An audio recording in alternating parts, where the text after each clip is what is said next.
Hi, and welcome to the Cosmic Prayer.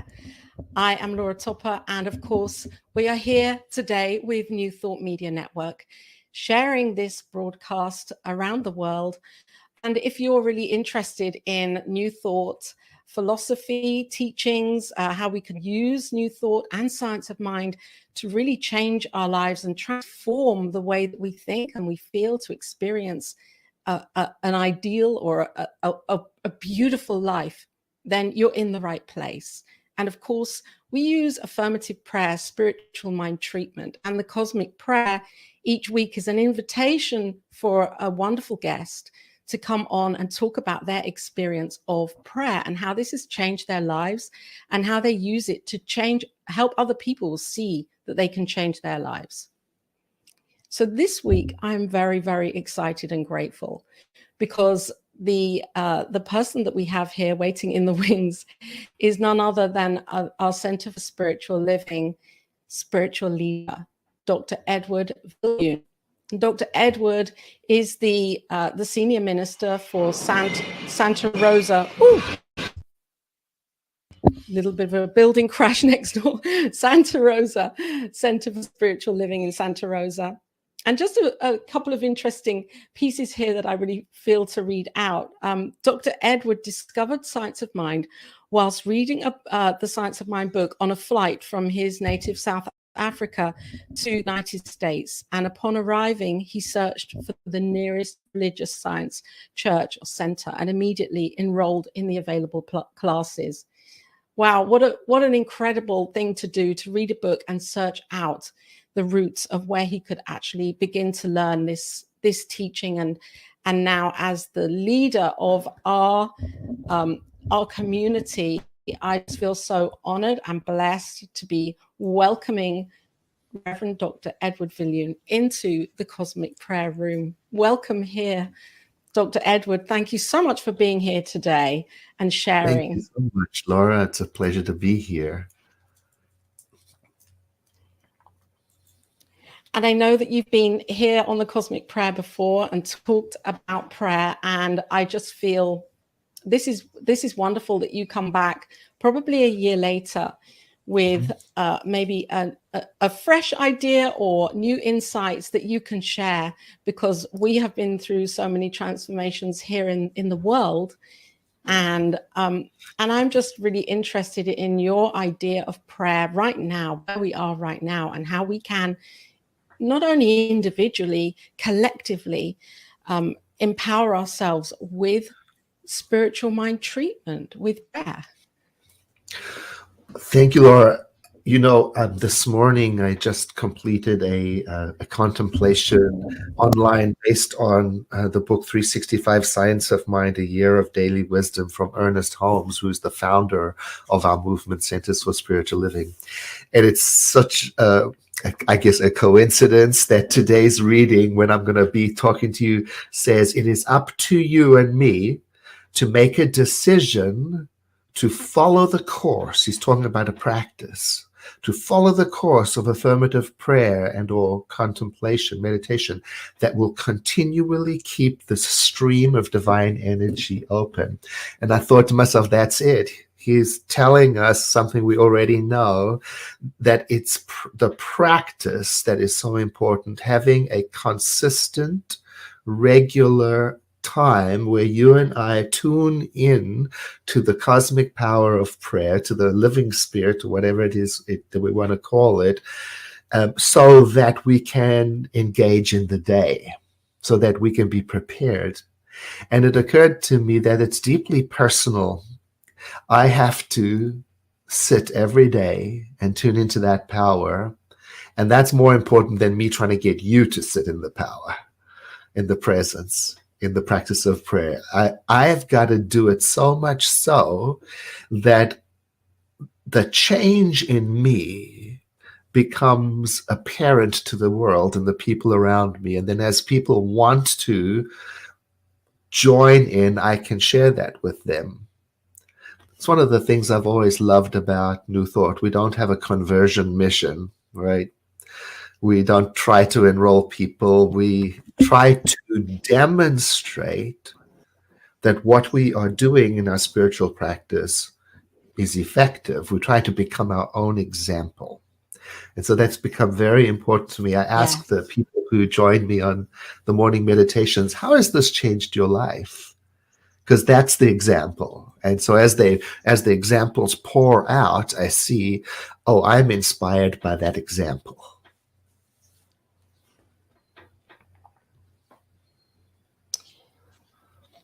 Thank you. Thank you for sharing this. And I feel that this is so powerful to remember this, because I know for myself also, I can get very excited about the power of prayer and spiritual practice. And so I'm always talking about it and wanting to express to others, how amazing it is. And yet, of course, you're right. It is our own responsibility and our own individual yes that we're saying within to open up and embrace this practice and other practices, so that we can really live a full life within ourselves and see that demonstrated. And that was the teaching of the master teacher, to be the living example of the divine magnificence of divinity, and to show that ourselves. And so what happens then? How do we see? I'm sorry, you're going to say something. I could feel you. Well, you made me think when you said be the example of the shining light. It's like the example I often use is, have you ever sat down next to somebody who is all prayed up? And just by being next to them, you go, oh, you can feel it.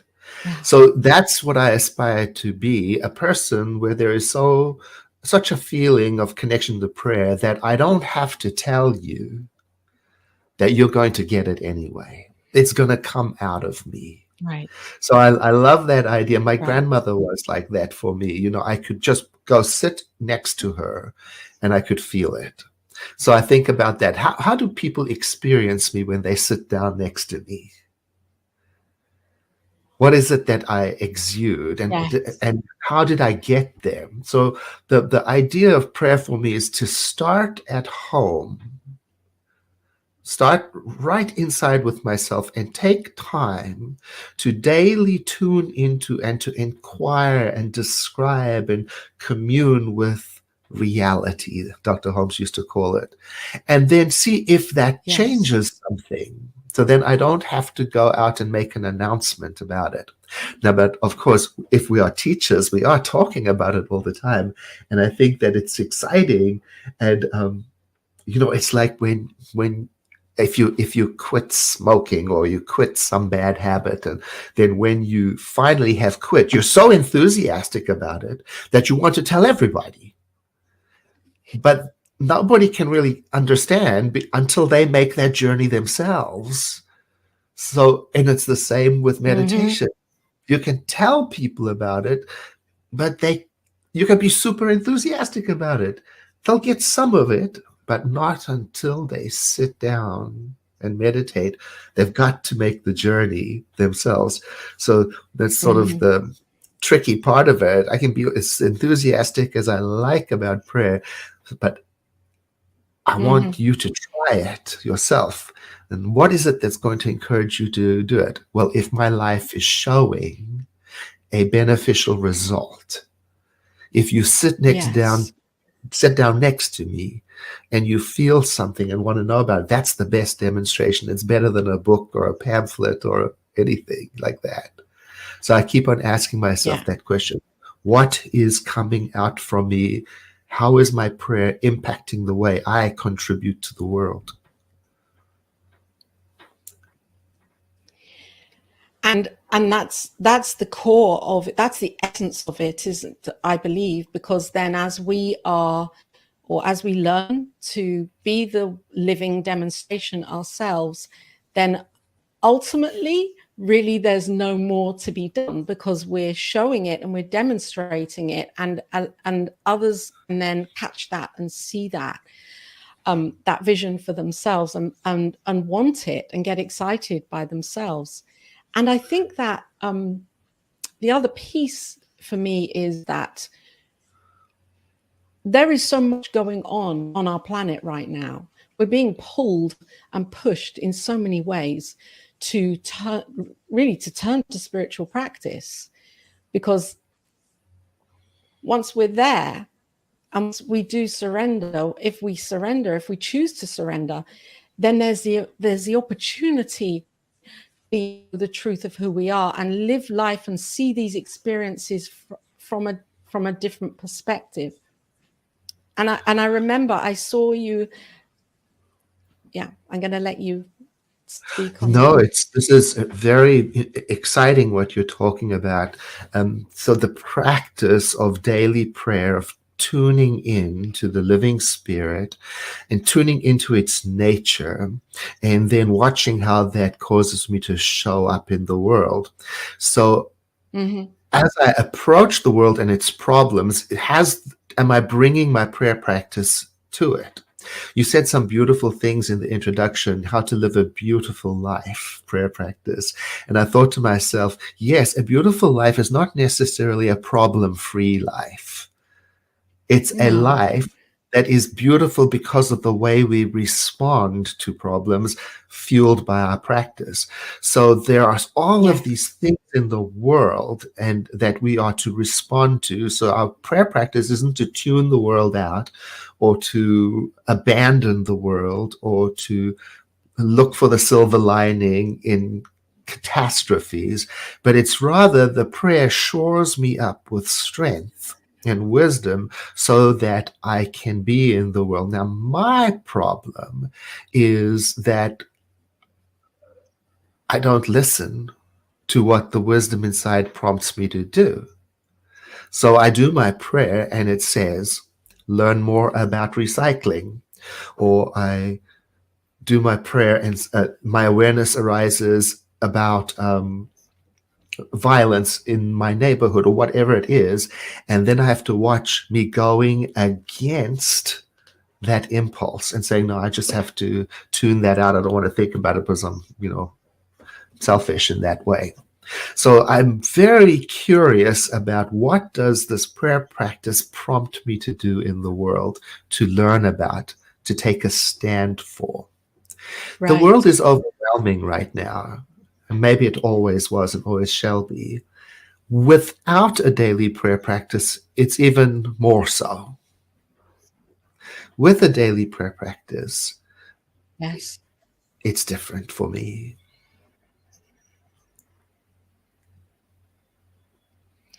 Yes, because I totally agree, and also I'm so pleased that you're talking about this, because it can be so tempting to want to shut off from the news, to shut off from the newspapers, to shut off from the media, the mass message that's coming through that feels like it's completely rubbing against what I'm doing in prayer. And yet I know that what I'm doing in prayer is giving me the courage and the strength to look at that really transparently and say, okay, how can I show up more fully for this right now? Yes. And be more present with it, rather than running and trying to hide from it and pretending it isn't happening because it's not good and it's not God, because all of it is God. Yes. Yes, so there is something really important here that you're talking about. So the moment of spiritual practice itself is, I think of it as a holy time. And so in that moment of practice, I'm leaving all of my problems aside for a moment, not because I think they've disappeared, not because I'm not wanting to address them, but rather because in that moment of prayer, I'm doing my best to tune into the nature of the Holy One and be restored by it, refreshed by it. And every day that's an evolving process, because every day I understand more, I have a different view. So I take the moment and I want to leave outside the energies of insistence or clinging or urgency, or that's what makes, affirmative prayer sound so gentle and easy and fun. Well, it takes a little bit of mindfulness. So when I sit down to do my prayer, I'm going to be mindful about it and leave everything aside. Tune into that nature, let it restore me. Because most of the time in the world, I don't know how to fix the problems of the world. I don't always know what the correct actions are. But there is in me, I believe, as there is in you, something that does know. And am I going to give it an opportunity to be heard? If I'm busy with the news all the time, and I'm busy with my work, and I'm busy with all the things, and so there's all this mental activity, and this beautiful presence within me is not insistent. It doesn't take over, doesn't grab the steering wheel. It waits upon us. So I leave as best as I can the world as it is, and I come and do my prayer, understanding that after my prayer, I can pick the world up again with a different perspective. And then I move in and paying attention. Now, what is mine to do? And I do have to pay attention to myself and my inclination to avoid engaging difficult things. I understand. But the way of life is, if we don't deal with the difficult things, they become more difficult. So the idea of changing my life, I think of it in a different way. I think of it as tuning in to what is already real. Yes. So less effort. I don't have to force anything. It's like I think of starting a new diet. So many people tell me, like, I had put on some extra weight during the pandemic, and they said, I'm working really hard to lose some weight. And I think that's exactly the energy you don't want in prayer. The trying hard. And it's hard to stick to it. And that's exactly the opposite energy of prayer. So I have to breathe and come into it mindfully. Affirmative prayer takes a moment of mindfulness and preparation. I'm going to let my body settle down. I'm going to try to become an observer of what my inner process. I'm not stopping thinking. I'm not generating love. There's no trying in it. There's more of a knowing. And then I begin. Which is why sometimes people will say, please, won't you do a quick prayer for me? And I think to myself, I don't really know if there's such a thing. A quick little formula to say. Because if you ask me to do a prayer for you, it's seriously. Because now, maybe I love you. And if you say to me, I'm in trouble, oh my gosh, now I'm concerned about you. Now I might even be panicked. I might even have that energy. Now you've asked me to do a prayer. Oh my goodness. Now I'm going to have to stop everything and sit still and let that be. And as best as I can, put aside my clinging and my insistence and my concern so that I can tune into that reality on your behalf. I mean, it's serious. It's beautiful. I want to be so prayed up that the energy of wholeness is the most prevalent feeling in my consciousness when I think about you.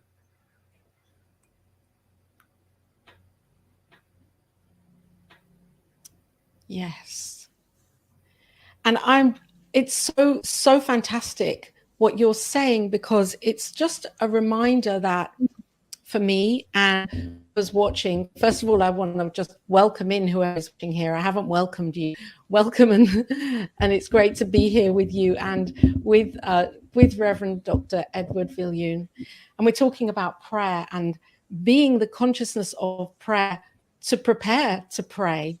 And I love that, because it feels as if, well, there's a pre-prayer awareness that we're being called to, or that I'm being called to be mindful of, because I have heard it said, oh, we can pray quickly and rush into it. And yet I love also what you're saying is that becoming fully aware, fully present for a few moments beforehand, can give me the opportunity to really be mindful about what I'm doing, not why I'm doing it, but who I am in the midst of it all. Because I too am God expressing this. Yes, it's like a bottle of good wine. When you open it, you don't rush and drink it. You let it air, take a moment. Right. I think of it like that. I'm going to pray. Well, first let me get clear what I'm praying about. And, I try to replace for. I'm not praying for something. I'm praying about something. Because our prayer is not a supplication. We're not praying for something or to get something. We're praying about the consciousness, attaining the awareness of something. And so I got to get really clear on what is it that I'm going for. What's the end result here that I'm going for? Begin with the end in mind, some great person once said. So if I'm thinking about, let's take for example, planetary wellness, climate justice, immediately I feel myself going to all the problems, the immensity of the problem, all the things that have to be done. So I get that is the issue I'm praying about, but what is the consciousness I'm looking to attain? So I imagine that my prayer was already successful, and I'm on the other side now. I'm asking myself, what is the reality now I'm experiencing? So then I think about cleanliness in our environment, good stewardship, taking a place empathetically with all the beings of the planet. Okay, that's the direction. So I'm praying about the unity of all life. And that's why I love our term spiritual mind treatment, because I always have to unpack my ideas around prayer from my religion of origin. It was so different.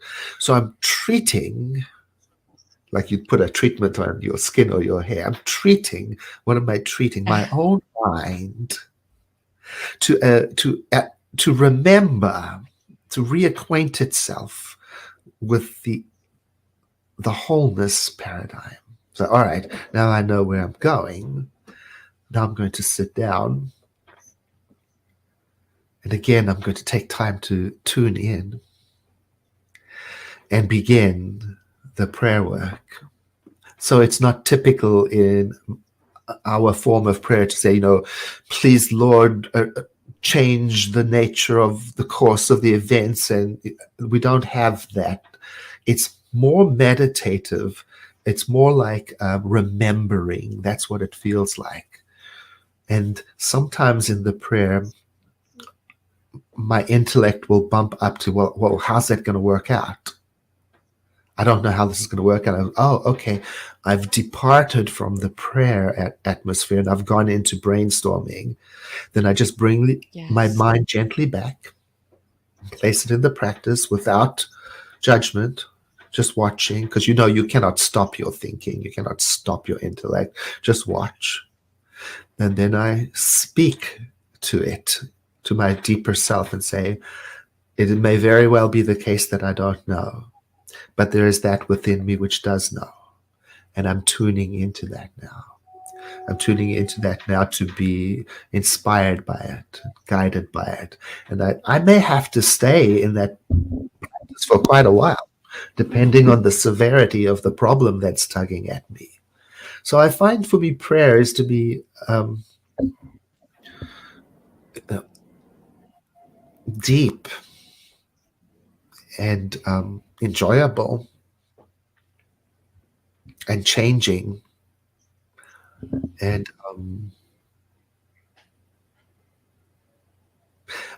if I don't keep in the habit, I start slipping.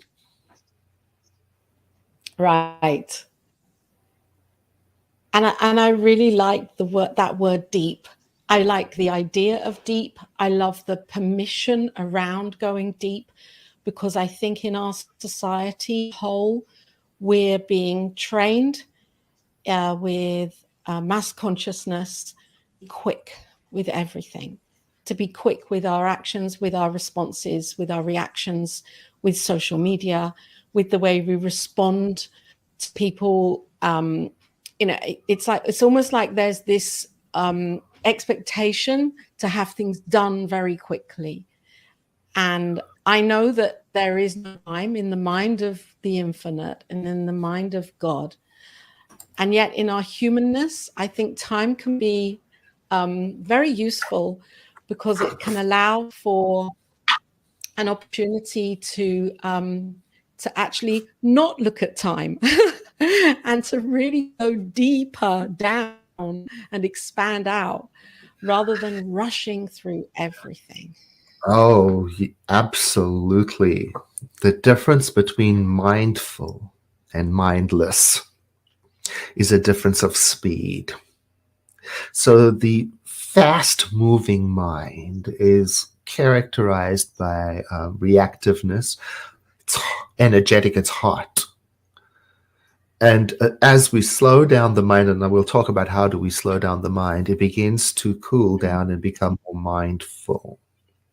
And one of the ways of doing that is by allowing the mind to do what it does, because oftentimes the mind is reactive, and when you can excite it, So you begin to watch and realize there's a part of me that watches what my mind does, and in that allowance, it creates an opportunity for things to slow down. And if you think about the speed of doing certain things, like, for example, making love, there's no such thing as quick and fast. If you're being affectionate with somebody, you have to be present and tuned in. That's true of prayer too. So there's no quick about it in prayer. There's no fast.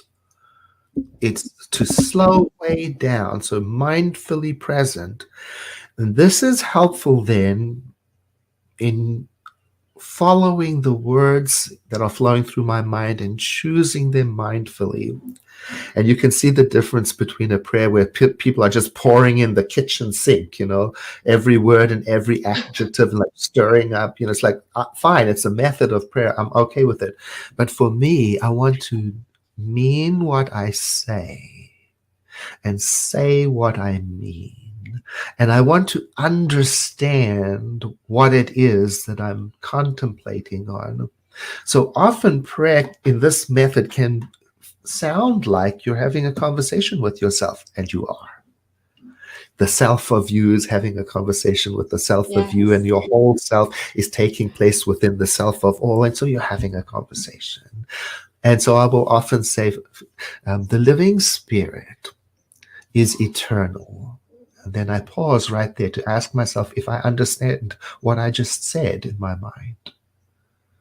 Eternal, and I'll explain it to myself, means forever and ever, meaning there's no time when it didn't exist, meaning past, present, and future, meaning accessible right now. And so I'll explain that to myself, and then the living spirit is everywhere present. Oh my goodness, can't rush through that. What do I mean? What is everywhere present? It means here, and it means here, and it means here, and it means there, and it means, it means there is no center. There isn't a spot where God is not, is a cute phrase. And so that is truly a cosmic thought. I have to tune into that. That means I'm in this. I occupy the same spot that you do. Wow, that's a lot to wrap my mind around. I haven't even got into the second step of prayer yet. I'm still explaining to myself what the nature of the divine is. So what does that mean? Then I'll say something like, the living spirit is permanent. Well, what does that mean? It means the same yesterday, today, and tomorrow. It means not changed by such things as what are happening in the world. You see, so the effect of this inquiry is that it stills me, and it tunes me into a way of thinking that is slow, mindful, deeply spiritual, holy.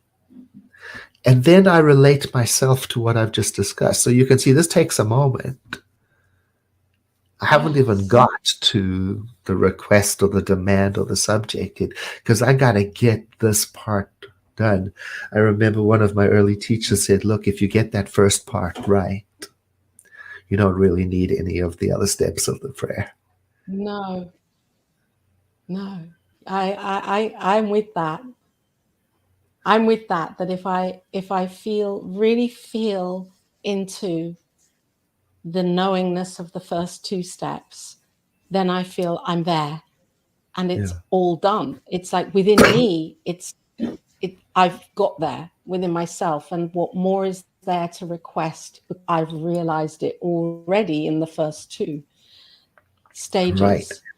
Then, if I can keep myself remembering that as I move through the world, now I've got a difficult conversation, let's say, for example, with the neighbor.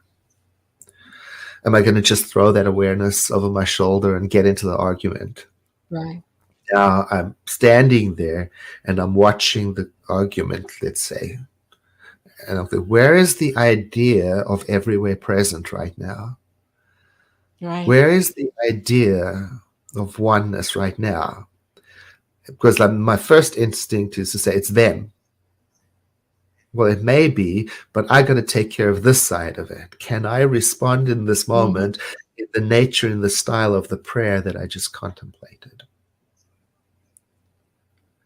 And it's the same with you're talking about the fastness of the online world and the quick bites of information and the seeming liberty we have to say anything we like to anybody without taking responsibility for the emotional wake that it leaves. Well, let me not be like that. So if I'm going to make a comment online, if I'm going to respond to an email, if I'm going to write to a politician, let me first do my spiritual mind treatment. And then from that, now, in that imagined argument with my neighbor, it doesn't mean I'm going to be a doormat or I'm not going to address issues or that I won't have any boundaries or I won't take responsibility for my part. I'm not just going to whitewash it and say it's all good and it's all lovely and let's not upset the apple cart. No, I'm going to continue engaging with life, with politicians, with neighbors, with family, but I'm looking at the how of it because I know what my why is. My why is to fully express and demonstrate more of the unity of life. That's my why. So how I speak becomes important. So every time I feel indignation rising in me, I wait and think, what is the more beautiful way to say this? Of course, life is not going to stop being life, and I have to learn also to move quickly in the world at the same time. Sometimes things can be urgent. Like, for example, the other day, one of my friends cut his finger in the kitchen, had to get him to the emergency room super quick. There's no time for me to sit down and think about it, right? Right. Have to take action. But here's what I discovered. Because I have an ongoing practice, when emergency appears, I know where that place in consciousness is and I can travel to it more quickly. So even while I'm moving fast and taking care of urgent things and speaking in direct, targeted bite size, I am closer to that mind of peace because I've had a practice. So even as I'm driving to the emergency room, I am in a way in the prayer mode because I'm saying to myself the things that I would say in an ordinary prayer moment. There is only one life. Yeah. It is everywhere present. All things working together right now for the revelation of wholeness. I am guided from within by a power that knows. And I'm saying this and at the same time driving carefully and monitoring where I'm getting attached and trying to dismantle it. So in that way, prayer, affirmative prayer, can become a way of life for the entire day. Oh, that is what I was about to. I mean, that is what is written on the front of the textbook. A philosophy of faith and a way of life, and what I'm really feeling is, for me, it's not important. Okay, it is important at times to ask or to know the truth, for what it is that I'm praying about, and yet it's continual awareness that I'm grounding heaven, knowing that heaven is a state of consciousness within me, and that I can be the living expression of that in the world, in my world, as I move through moment by moment. Yes. And that spiritual mind treatment can be an incredible anchoring of remembrance for that. And I love how you're bringing this forwards right now for me to hear and others to hear, that spiritual mind treatment, it really is about changing or transforming our own consciousness as a practice, rather than seeking to change it from out there somewhere. Yes. And it's so important in this practice to make room for the entire spectrum of human feelings, because it can sound like that prayer practice just crowds out all these juicy, wonderful human experience like grief and sadness and reactivity and anger and all those things that are part of the human condition. So I also take time to investigate all of my feelings as part of my prayer preparation. So I don't, crowd out. If I'm feeling angry, I'm going to figure out what is it about, and I'm going to find a way to express it. If I'm feeling sad, I'm not going to rush through it. I'm going to journal about it. What a powerful tool. If I notice a feeling, I feel unsettled, I'll get out a journal. I'll write on the top, I feel unsettled. And then I'll write out I get into it. I pour it out on the page. Because I already know what happens if I pretend I'm not unsettled, or if I pretend I'm not angry. I don't become more spiritual by pretending I never get angry. I don't become more spiritual by pretending life doesn't have real challenges, or that I'm not afraid.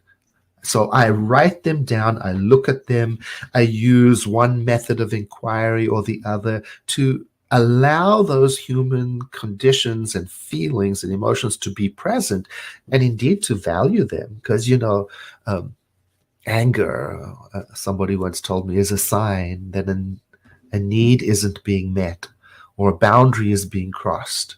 Well, I want to look into that. Because what I can do is I can say, I'm going to just do a spiritual mind treatment. I'm going to treat away the anger. But nothing, no understanding, no inquiry into the cause. So I got to be careful of that. That is why this new thought is not positive thinking. Yeah. It's much deeper than that. Much deeper. There is a positivity in the practice, but there is also an acknowledgement of the complexity of life and the immensity of all the possibilities, and to pretend that we are not human is disastrous. Totally. And so how do you, as the spiritual leader for Centers for Spiritual Living, holding the consciousness for hundreds of people, and maybe thousands of people, and millions of people, and billions of people, and the people that are in the community of Center for Spiritual Living, how do you, as that spiritual leader, use prayer or allow prayer to be really great container, or because it's a vast undertaking that you're doing. You know, if I think of being a practitioner, I'm a practitioner, and so what comes across my way, I practice. I use spiritual mind treatment, and I'm a practitioner. That's the heart of who I am. And as a minister in Tibetan, you know, along with that comes another layer and another depth, if you like, of understanding and of taking on that accountability. And as spiritual leader, I honor you, and I love the way that you're doing it, because you lead from a place of humility and authenticity without trying to tell anybody what it should be doing. Well, I appreciate that. And you know, the word leader sounds like I'm out in the front, right? And I'm carrying the consciousness for the world, but that's not how it is, you know. The Centers for Spiritual Living is its people, is its practitioners, and is its members, and is its ministers, and is its consciousness. And so we can only rise as high as we rise. So it would be great if it was all up to me, right? Or it would be terrible because I might not have high enough consciousness. But we are in it together. So what you see in me, I see in you. And what we see in greatness, greatness sees in us. So we are working together to our mission to provide spiritual tools for personal and global transformation. It's us, we're in it. So the Centers for Spiritual Living is its people and the consciousness that it attains. Now, here's the good news. It's not up to the spiritual leader alone. It's up to every single one of us to every day attain more, higher, better consciousness of inclusion, of empathy. And then as one rises, that's the thing about a rising tide, all ships are raised up.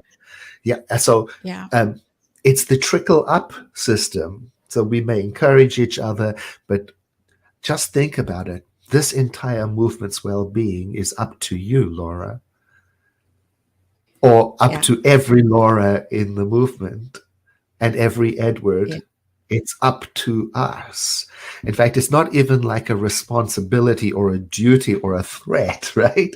It just is. Yeah. That's how it is. Yes. It's just how it is. So then one day I might not be as tuned in as I could be, but you are. You are. So you're carrying it on Tuesday. And on Wednesday, Gary Smith in who knows where is pulling it up. And so together we're going like this and opening up to the reality. So then I just pay attention today. Who's on duty? Somebody's on duty somewhere. And tune into that. So that gives me permission someday to say, you know what? I don't get it today. I don't feel the oneness. I don't even feel like praying. You know, I might get right into that and say, oh, it's okay. Somebody's got this. If you think about that, our practitioners all over our movement, thousands of them saying spiritual mind treatments every single day. Of hundreds and hundreds of people tuning into our daily meditation at 6 a.m. Pacific time. Think of that and tap into it, and then say to yourself, let that open my heart, inspire my thinking, stimulate my creativity, and guide my hands to be a beneficial presence in the world so that I can live a life of worth and meaning. That's what we want to do. That's awakening to our spiritual magnificence. That's our purpose as an organization, to wake up to our spiritual magnificence. And prayer is the primary way we do this waking up. Yes. And for many, it begins with an individual request or inner request or an inner insight to do this for our lives individually. And as we awaken more fully to realize that we are one. Oneness kind of kicks in, and owning that, knowing that what I do does have an effect everywhere, because as you have said, that the presence of the divine is everywhere. So as I'm having a thought, that thought is going to be revealed everywhere, not just in my mind, but in my world. And Dr. Holmes, that lovely teaching says that, and it's the specific, mindful, persistent thoughts fueled by the warmth of our feeling and conviction that we're adding to the mix in a powerful way. So the majority of the time, I forget that, because then my mind's filled with random, chaotic, reactive thinking, and that's just doing what it does. So it's when I take that moment, like we talked about, to slow down, mindful, he calls it trained thought, which I always find hilarious, because I don't think you can train thought. I think you can watch thought. So it's that mindful thought that is, let's say, purposefully, if I can. I'm not even sure what the right words are. The thought that is brought to the heart and placed in the presence, so to speak. It's a metaphor.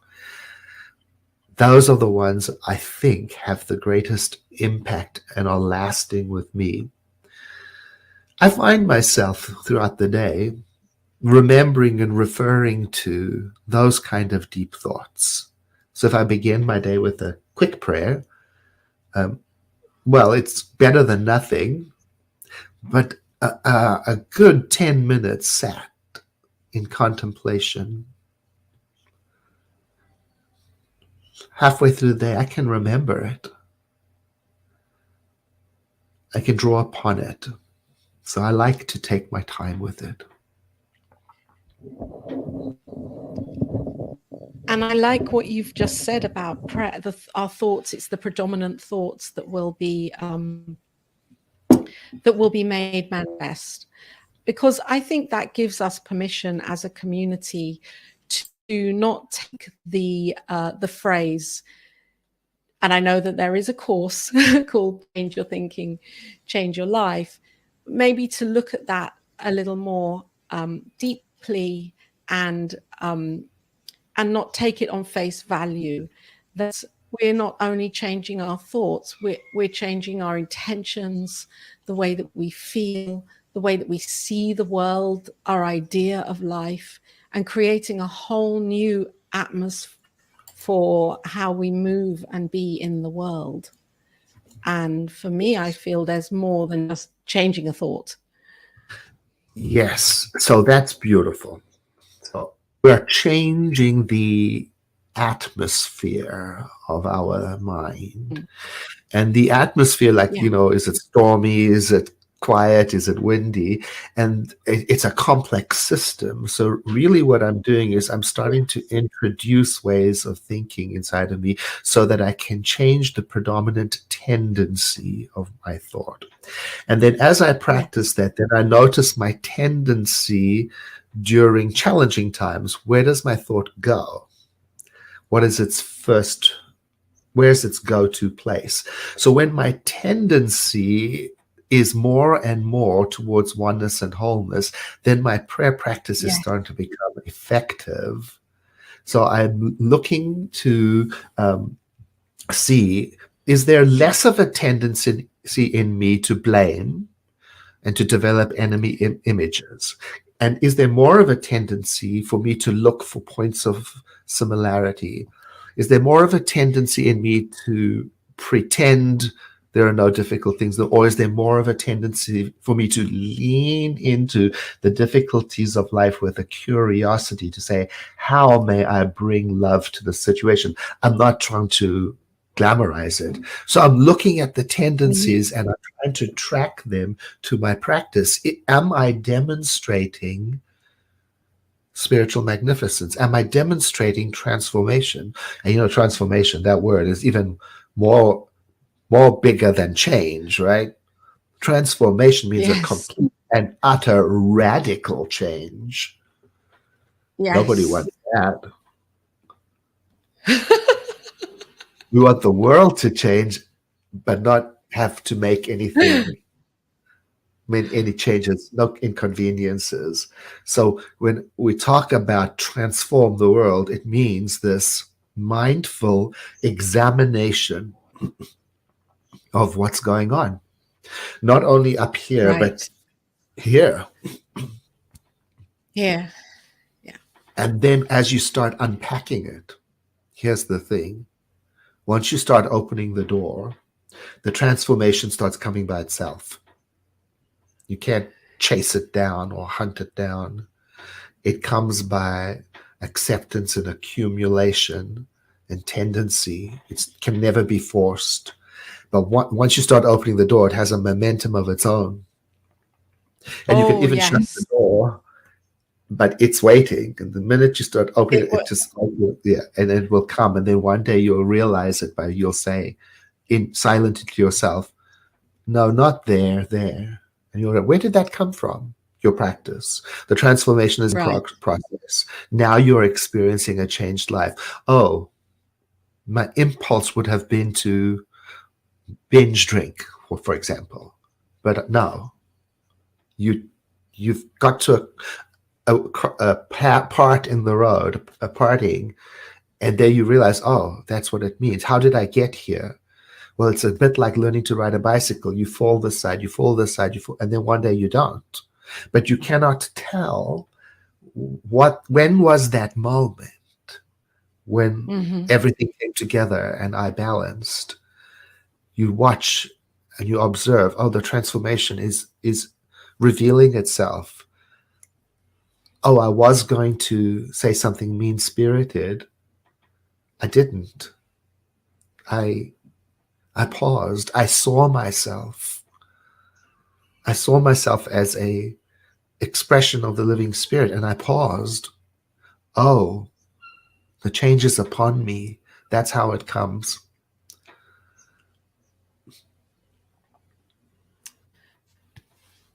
Thank you, Reverend Edward, for being here and for being a part of this conversation, a dynamic part of this conversation today, and for opening up a deeper understanding and allowing me to see it differently, to know and feel differently. I'm really moved by your insight and your wisdom, and I want to thank you for saying yes to being here on the Cosmic Prayer. And maybe there's something that you'd like to share with people right now, if there's a few sentences or something that you'd like to say as the spiritual, as the person that's kind of holding all this with everybody, not for everybody, with everybody at Centers for Spiritual Living. Do you have a message right now? Yes.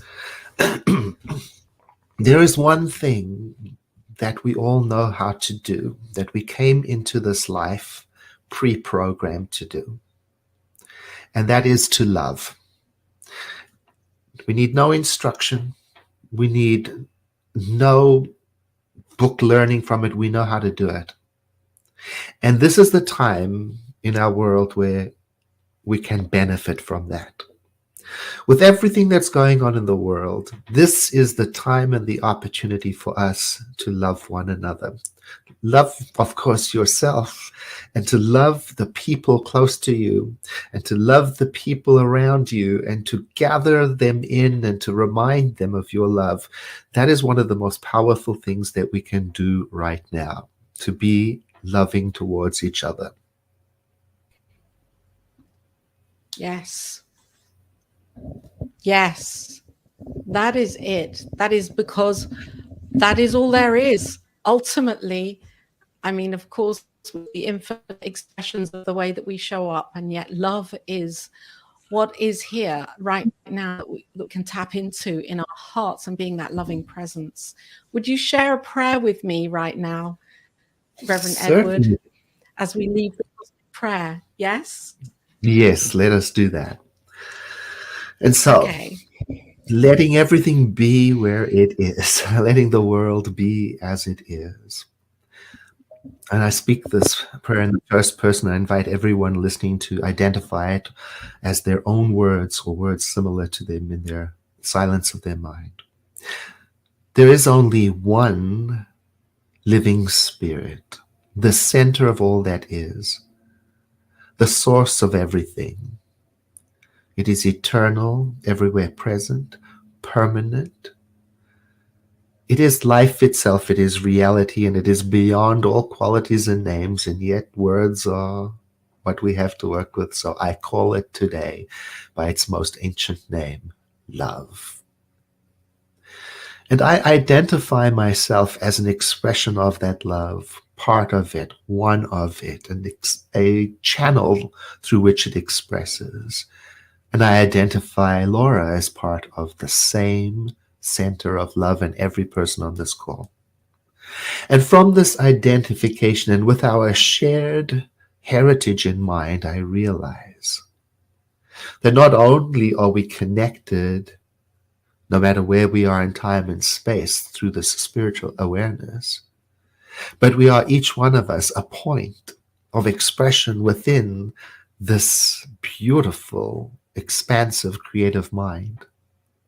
And so I realize that as we move deeper in prayer this way, that the sense of unity and love is what allows for a joint expression of holiness and wellness, of creativity and love for ourselves individually, for each other, and for our world.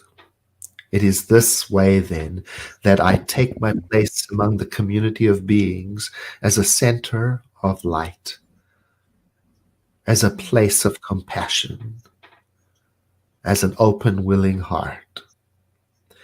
And a gratitude wells up in me for this, a sense of celebration for having realized this, and I let be this moment of prayer with trust in that spiritual law that is, so to speak, listening in and translating and making it so. And that is why I say, and so it is. And so it is. Thank you, Reverend Edward Viljoen, for being today on the Cosmic Prayer and for being the love that you are. And I know that if you have a Facebook page and a website, your Facebook page is Dr. Edward, Reverend Edward Viljoen, yes? It's actually the Centers for Spiritual Living Spiritual Leader, and I can send that to you. It's rather a nice page. It's for me and for whoever else is going to be the spiritual leader. So if you go to facebook.com and do / CSL spiritual leader, you'll find me. Fantastic. So there every day. Every day at 6 a.m. Yes, every day, 6 a.m. Pacific time. Every day, 6 a.m. Pacific time, I tune into you, I watch you there, and it's very fulfilling, meaningful, and nourishing to be with you there on that call and to hear your words and to be a part of what you're doing and the consciousness that you are uplifting us all into. So thank you for doing this and for everything that you do. And I also wanted to just remind Dr. Edward, Reverend Edward has beautiful, amazing books on Amazon that you can. I'm going to put the link here in the description, and one of them is the Science of Mind for Beginners. So even if you feel that textbook may be too complex or too big or bulky or not comprehensible, then please do go and have a look at Dr. Edward's books, and you'll find something that you can really tune into and enjoy. Thank you, Laura. You just reminded me, I gave 100 copies of my book, Ordinary Goodness, to our home office. And so if you purchase that book from our home office bookstore. It's a fundraiser. All of the funds go directly to our home office. And the book is Ordinary Goodness. It's about how to live a life of worth and meaning by drawing upon compassion and kindness and so on, and faith. Fantastic. I'll put that into the link here for the show as well. And so people can download that or buy it from home office. I'll find the link for that, the relevant link. Thank you, everybody, for watching, for being here, for being present. Thank you, Reverend Edward, and thank you to New Thought Media Network for all you in service to humanity, bringing programs like this one every single day of the week to the world, to inspire us all to know and to remember the truth of who we are as love. I'm going to just pop the website link up here and the donate button, the love offering button. You're welcome to go and have a look at our wonderful new website, and feel free to look at the offerings that are there. And again, Dr. Edward, thank you for all that you are. Thank you for being on the Cosmic Prayer today. It's a pleasure. Thank you. Bye now.